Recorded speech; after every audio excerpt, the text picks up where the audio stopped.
Welcome to The Explainer. We're talking about software that actually starts improving itself. Let's get into it. Think about it. For decades, has your business software been anything more than a glorified filing cabinet?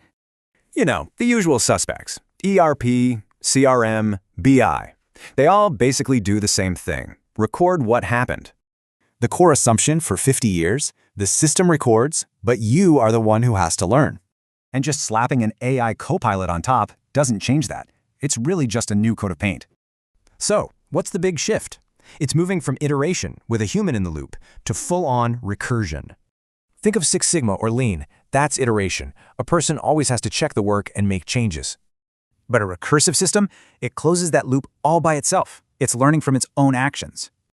And look, this isn't about just going faster. It's a totally different engine. You have to replace the old one. So why now? What made this possible? Well, it's these 5 key technologies all converging at once. All the crucial pieces, from smarter AI to new kinds of databases, just recently fell into place.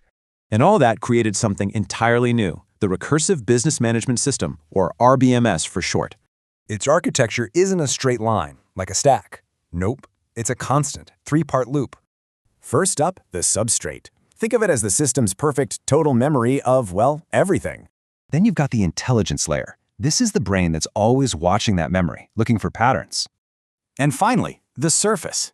That's where you and your team actually see and use the system's insights. So it's not just repeating tasks. As the quote says, a recursive system actually modifies itself as it goes. So here's how that loop works. An action gets recorded, the system sees it, learns, and changes itself. And that creates a huge competitive advantage, something we call the time-on-substrate moat. So the big takeaway, this isn't just another software update, it's a whole new kind of infrastructure. Which leaves one big question.